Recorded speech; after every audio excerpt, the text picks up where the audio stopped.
Tweetlaw. Probably Check. picking me up. 1, 2, Yeah. check. Reagan on there. I was going to just sort of start off with a thing and just sort of talk about the sort of situation in America since sort of Reagan's been elected, and the sort of moral majority, things like this, are all sort of increasing their power. Well, a lot of the right-wing political groups who used to do all their things in private now have sort of a carte blanche to do it in public, meaning you no longer get hassled by the law or whatever if you're a member of the Ku Klux Klan, or go around beating up black people. And the Moral Majority, for those who don't know, is a religion-for-profit organization led by an evangelist minister, a TV minister who preaches on Sunday mornings on the old-time gospel hour, named Jerry Falwell, who, unlike a lot of the other TV ministers, Falwell wants political power, and with Reagan he's been able to get it because he put a hell of a lot of the $50 million a year he earns into Reagan's campaign as a trade for Reagan coming out in favor of banning abortions, forcing people to pray in public schools, and more aggressive police state tactics against political dissent. And the result has been there was about 5 people shot to death by the Ku Klux Klan at a demonstration in North Carolina who got let off with no charges. And people who are members of the Ku Klux Klan have been able to get elected to political office in San Diego and some other places, and that's never happened before. And plus, slowly but surely, the media has been coming up with more and more stories about how cruel and evil the Russians are, and how it's necessary for America to get ready and fight those Russians and go blow people's heads off in El Salvador, and get ready to go to war against Muammar Gaddafi. There's a lot of war fever going on in America, not as much as there was when Iran had the hostages. But they're still trying to fan some kind of racist sentiment whenever they can, especially anti-Arab sentiment. Because I think now that El Salvador is petering out in the eyes of the American public, even if it isn't in the eyes of the El Salvadorian public, I think Reagan and his cronies have their eyes on Libya as a place to launch another war. Reagan is also really, really open about how corrupt he is. He openly awards a lot of posts in his administration to his friends and people in industries who put a lot of money into his campaign. The Bechtel Corporation ran an ad in their annual report saying that we have the President of the United States, and sure enough, the Secretary of Defense is a former chairman of Bechtel Corporation. Bechtel sells more nuclear reactors to the third world than anybody else. They also almost got Secretary of State as well.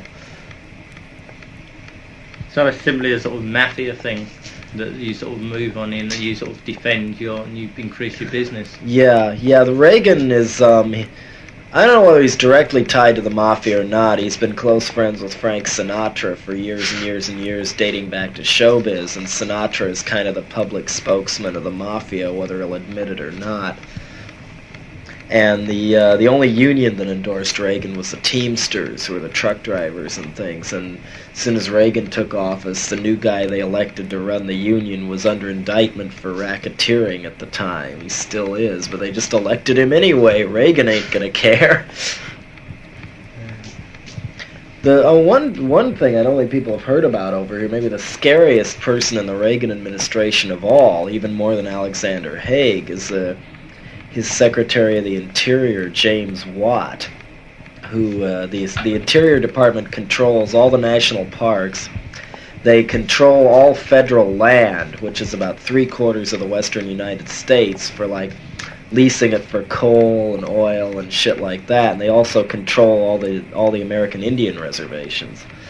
And what Watt is doing is he wants to strip mine national parks and license out all the federal land he can to his friends, the Coors beer people who own a lot of mining firms and things, and Coors is one of Reagan's close friends and shit, to strip mine as much of the country as they can to keep industry sort of living on borrowed time. And people asked Watt at a press conference, well, what about our grandchildren? And he said, well, by then we will have seen the second coming of the Lord.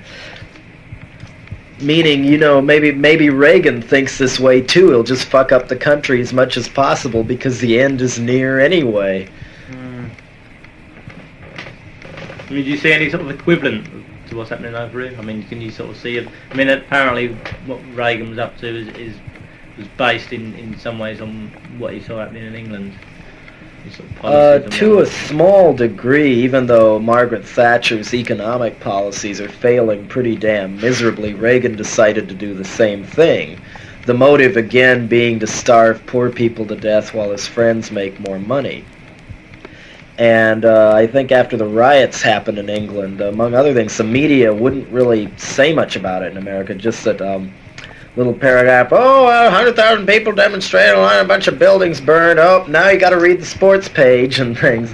And they're blaming it all on, they're calling it a race riot and everything, ignoring the fact, or I assume as a fact, that it was a pretty well organized set of riots, which they don't want American people to realize that you can really organize white people, black people, and everybody else who wants to see a bank come tumbling down can actually make it happen. Although, since Reagan took office, there's been ads in magazines and in local newspapers, more police officers urgently needed. They're like giving a lot of people a crash course in thug tactics to make them into cops and stuff. There's nationwide trend toward hiring more and more policemen, kind of bracing the cities for what happens when Reagan's welfare budget really sinks in. While he's beefing up the defense budget, he's cutting the welfare budget as much as he can. And that new budget hit about a month ago, so I don't think we're really going to have real serious unrest until this winter or next summer, but Reagan's getting ready for it. Or I shouldn't say Reagan so much as Reagan and his controllers, puppeteers, friends. The people who control Reagan and the people who Reagan controls.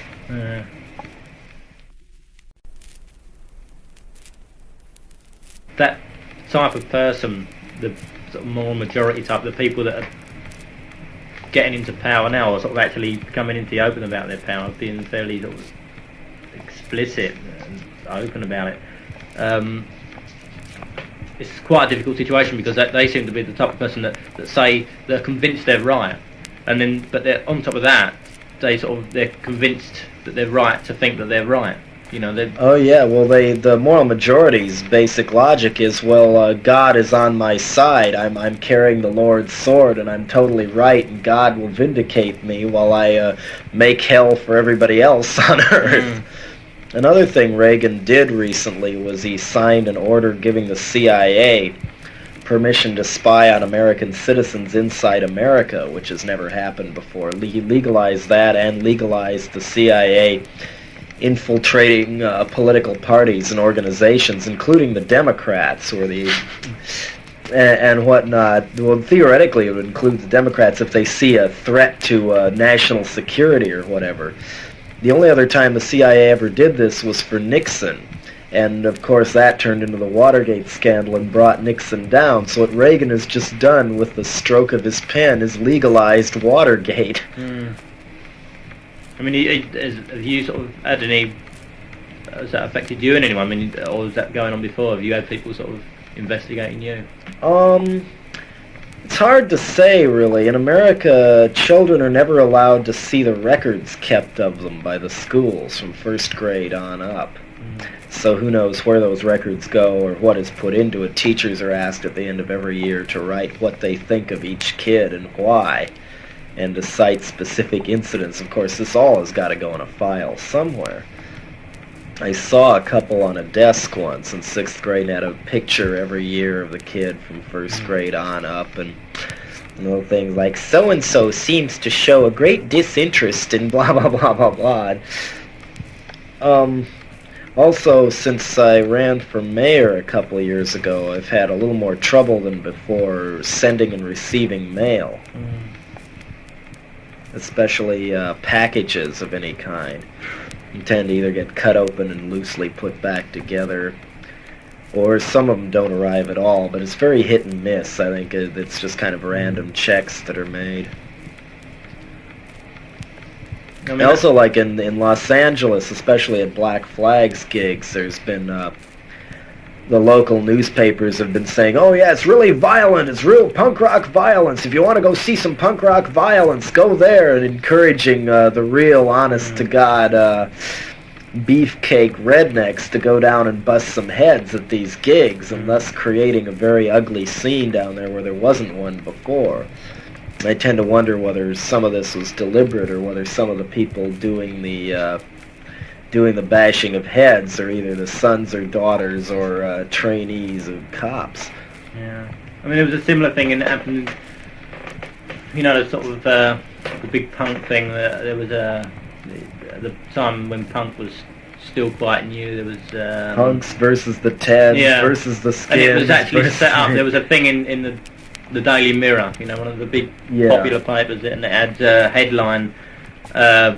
This is where the teenage war is going to be. They actually set, you know, so that they tell the people this is where it's going to be, so people assume that it's on. They'll go along for the big fight.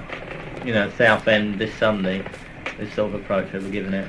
Yeah, a good way to disunite people before they get any closer together. Another thing since Reagan's taken office in America is heroin and speed are a hell of a lot easier to get.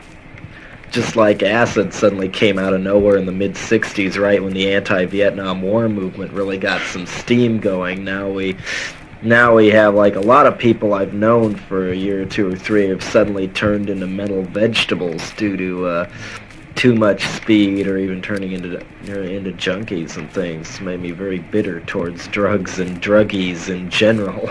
I mean, William Burroughs has actually said that is quite a conscious thing, you know, that they can do that, just make the drugs available and set it up with the image of being a sort of rebellious thing to do. Yeah. It's happening again, and of course it goes right by most people when it's going on. Of course, the usual reaction when you tell people is, "What are you, paranoid? Let's party."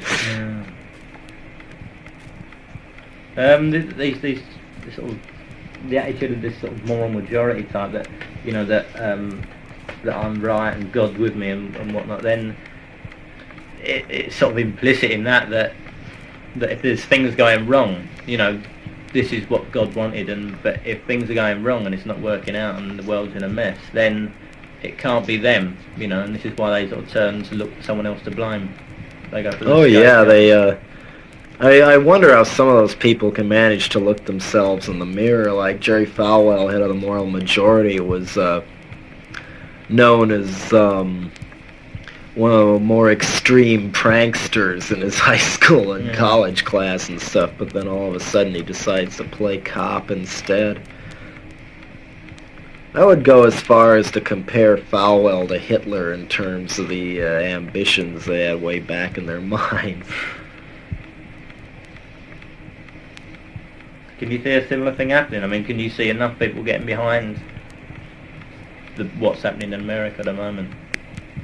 Sort of match. The sort of fanaticism that Hitler had. I don't know. I don't know how powerful they are, widespread they are, but the National Front of the British movement would be similar. They wouldn't be using Bibles to thump on to get their point across, but a lot of the same viewpoints are held by both groups. It's interesting, actually. Like one of Falwell's allies just got elected head of the Southern Baptists, and the guy at one point said in one of his sermons, "God never hears the prayer of a Jew." Yeah, there's been a lot of cross burnings and anti-Semitism going on out in the open in the past couple of years too. A lot more than any time since the 1950s.